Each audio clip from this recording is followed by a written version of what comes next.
कि जिस समय उत्तर प्रदेश बनारस के अंदर हिंदू विश्वविद्यालय की स्थापना की गई, जिसके मूल में एक बहुत बड़ा नाम आता है पंडित मदन मोहन मालवीय जी का। और मदन मोहन मालवीय जी जब उस विचारधारा को लेकर के स्थान स्थान पर जा रहे थे, उनका उद्देश्य था एक ऐसे विद्यालय की स्थापना करना जो हिंदुत्व के विचारों को संरक्षित सुरक्षित रखने का युवाओं को प्रेरणा दे सके। तो पंडित मदन मोहन मालवीय जी के कई स्थानों के उनके भाषण के बहुत महत्वपूर्ण संस्मरण आते हैं, सभी ध्यान से सुनेंगे। और जब उनके संस्मरण आते हैं तो उसमें एक बड़ा प्रसिद्ध वाक्य है जिसको प्राय प्राय करके सब उपदेशक सुनाते हैं जो आर्य विचारधारा से जुड़े हुए हैं। मैं चाहती हूं आप भी उसको ध्यान से सुनना और वहीं से हम कथा को आगे बढ़ाएंगे। पंडित मदन मोहन मालवीय जी एक स्थान पर खड़े होकर के हिंदुओं को संबोधित कर रहे हैं। संबोधन हिंदुओं को चल रहा है, पर बात कहां से आरंभ करते हैं कि हिंदुओं एक संस्था है जिसका नाम है आर्य समाज, जिसकी स्थापना 1875 में मुंबई के अंदर महर्षि दयानंद ने, काकड़वाड़ी एक स्थान है वहां पर की। मैं आप लोगों को बता दूं, समय समय की बात है, जब इस आर्य समाज रूपी संस्था का नाम आता है तो लोगों में भ्रांति बहुत ज्यादा है समाज को लेकर के। और मैं उन लोगों की बिल्कुल भी गलती नहीं मानती, लेश मात्र भी नहीं मानती, क्योंकि मैंने कल एक बात कही थी, भगवान योगीराज कृष्ण कहते हैं गड़बड़ कभी नीचे से नहीं होती, गड़बड़ हमेशा ऊपर से होती है। और ऊपर में भी आप अपने शरीर से ही बिल्कुल अनुमान लगा लीजिए, एक व्यक्ति के पैर कट गए पर ये ऊपर वाला ठीक काम कर रहा है। अच्छा, आज भी ठंडा आ गया क्या?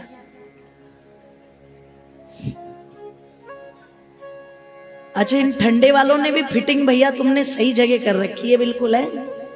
मैं सोचती हूं उनके खून में जोश लाऊं और तुम तुरंत जूस लेके आ जाते, और वो तुम्हारा जूस मेरे जोश को ठंडा कर देता। पिलाओ, चलो सबको ठंडा पिलाओ।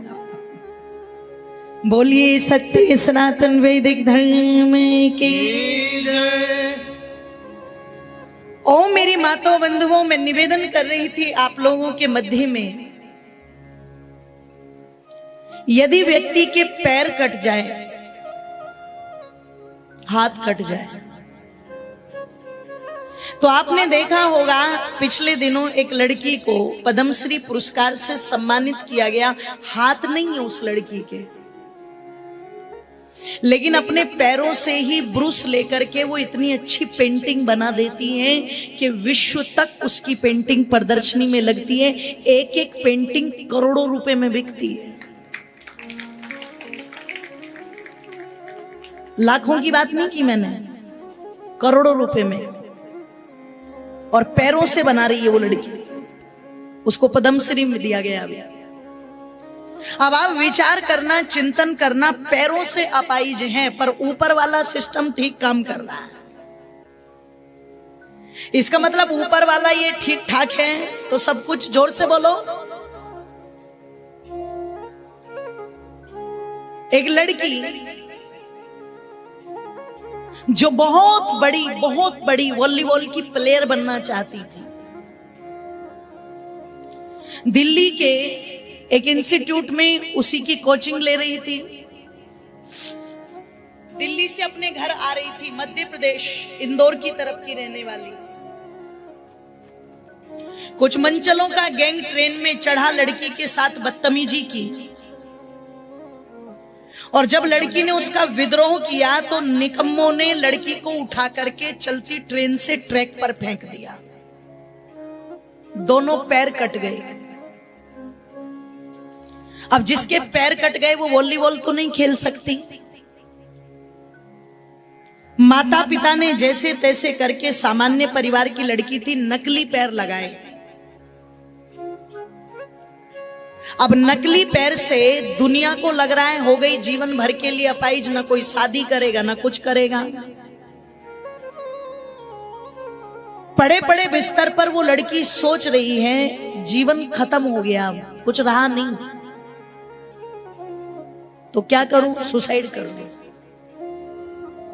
और हॉस्पिटल में पड़े पड़े जब पंखे को देख रही और पंखा घूम रहा है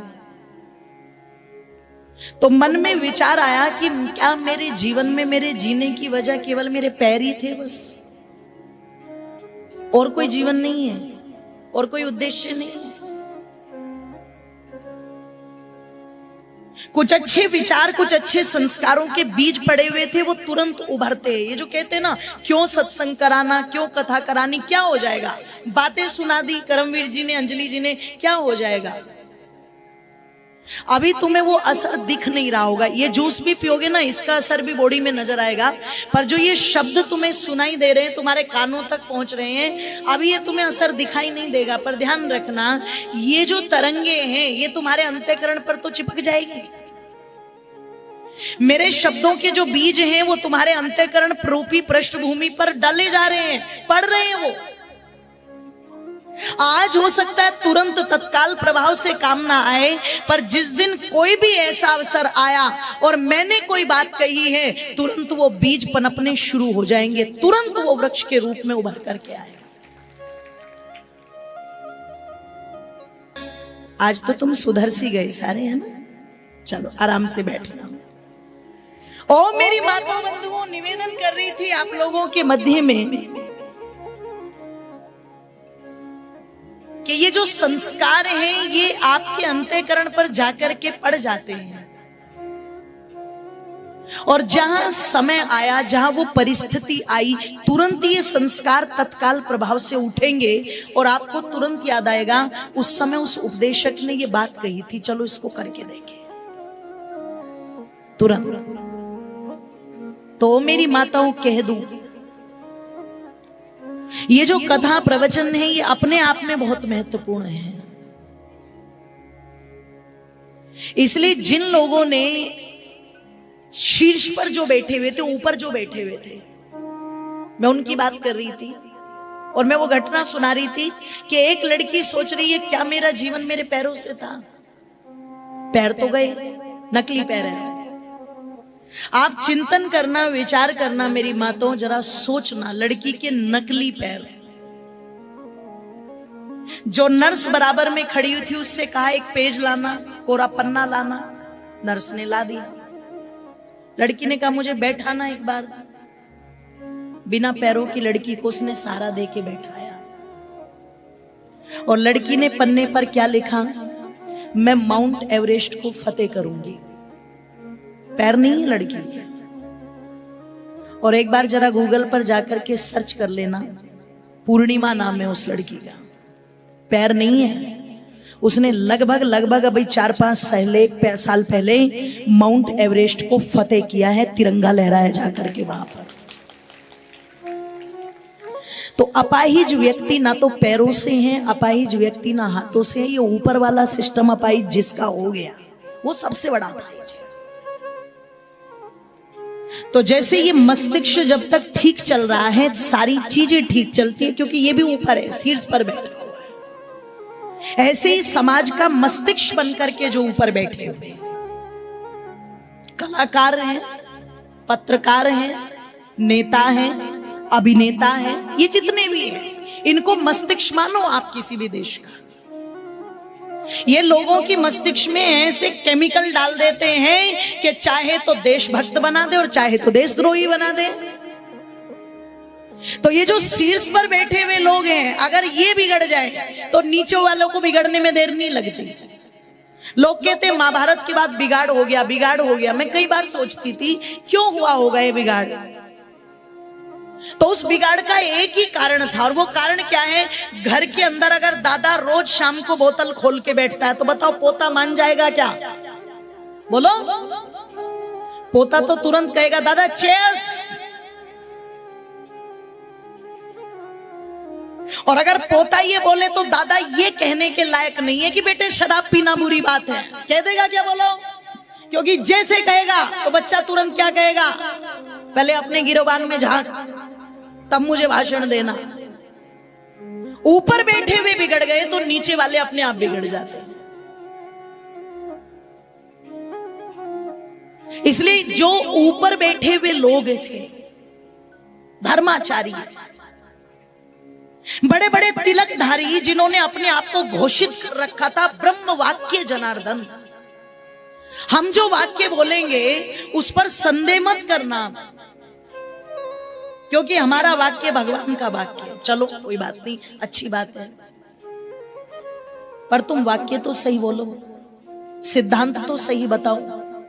ये जरूरी नहीं है कि संस्कृत में कोई भी पंक्ति बोल दी तो वो सारी सिद्धांत की होगी। लोगों ने यही मान लिया, संस्कृत की कोई भी पुस्तक आ जाए, चाहे कुबाड़ हो, बिल्कुल कबाड़ा, पर माथे से लगा लेगा ओ ये भी कोई ग्रंथ होगा। बस यही हुआ। शीर्ष पर बैठे हुए लोग चाहते नहीं थे कि ये जो अपने आप को हिंदू कहते हैं ये जागे। वो चाहते नहीं थे कि इनमें जागरण हो, इनमें जागृति हो। जागरण तो तुमने बहुत किए, आज भी होते हैं, रात्रि रात्रि के जागरण खूब होते हैं, खूब चलता है। जोर से बोलो जय माता की, मैं नहीं सुनिया जय माता की, तै नहीं सुनिया जय माता की। और देखो भजन पे ताली नहीं बजाती, बिना ढोलक की ताली बजानी शुरू कर दी उधर वालियों ने। जागरण तो आज भी चल रहे हैं, पर वो जागरण कौन सा है?